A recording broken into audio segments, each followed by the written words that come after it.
From tuning pianos to crafting some of the wildest motorcycles of the century. Sounds exaggerated, right? But that's Yamaha for you. A brand that sells you emotion with 3 tuning forks, while making some of the coldest, calculated decisions in the business. You've heard the pretty story. Torakusu Yamaha, organs, instruments, Japanese craftsmanship. Perfect for a brochure.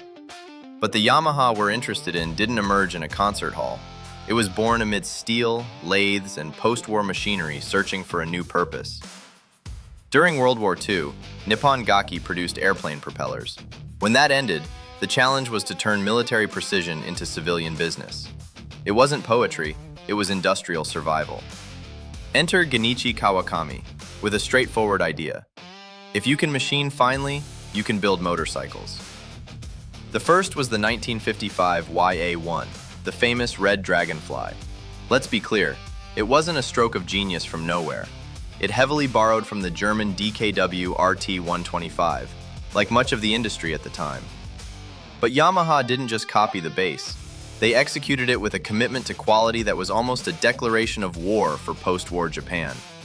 This set the real pattern for Yamaha.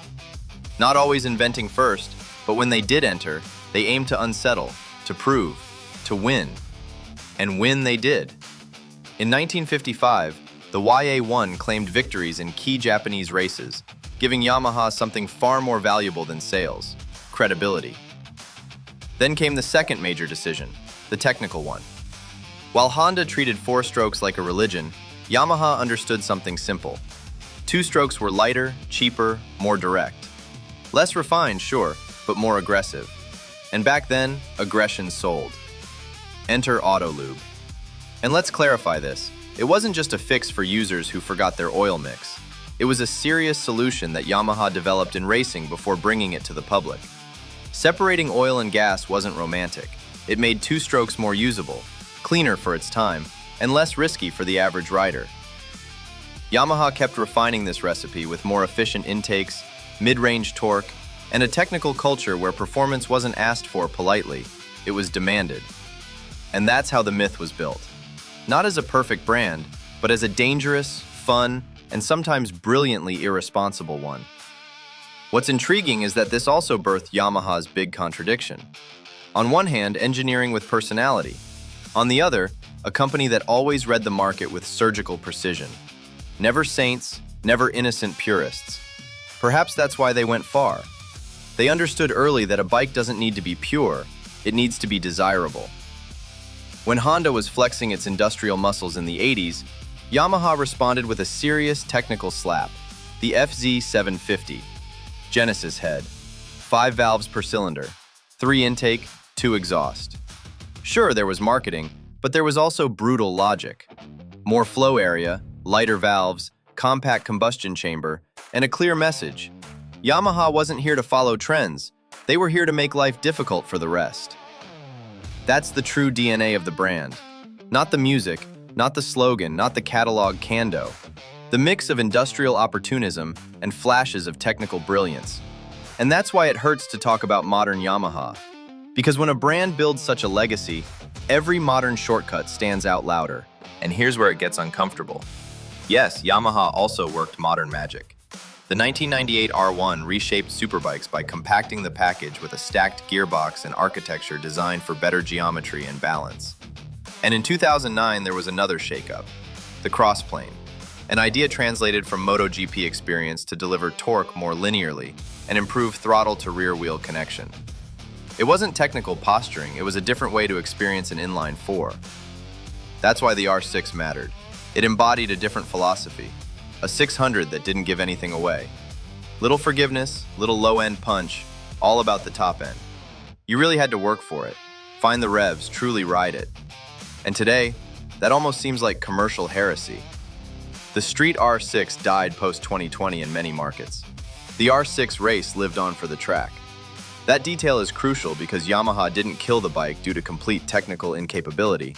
They buried it because the context changed. Stricter regulations, homologation costs, and a market that no longer bought inline 4 600s like before. The uncomfortable question isn't if they could have saved it, it's whether it was worth it.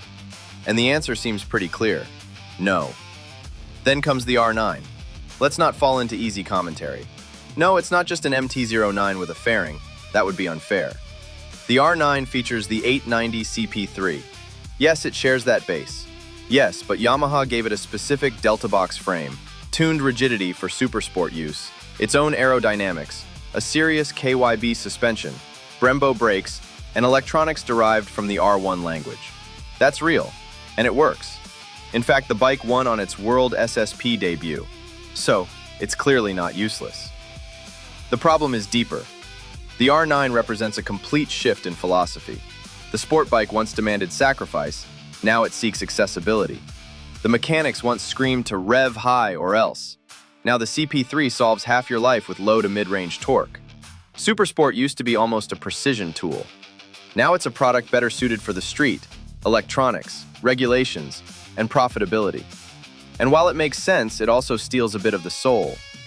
Here's the uncomfortable truth. Modern Yamaha isn't worse for being less extreme. It's less romantic for being smarter. And that stings. It stings because we understand the logic but miss the madness. So the verdict shouldn't be, the R9 is a scam. That's too easy.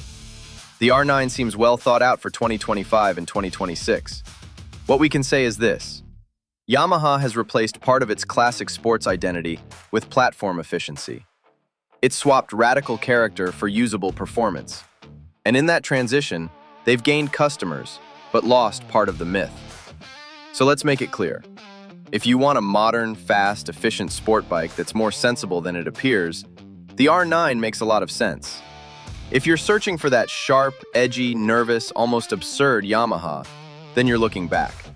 To an R6, to an old two-stroke, to those days when bikes still seemed to argue with you. And now, a serious question for the comments. Would you rather Yamaha evolve with more logical, usable bikes?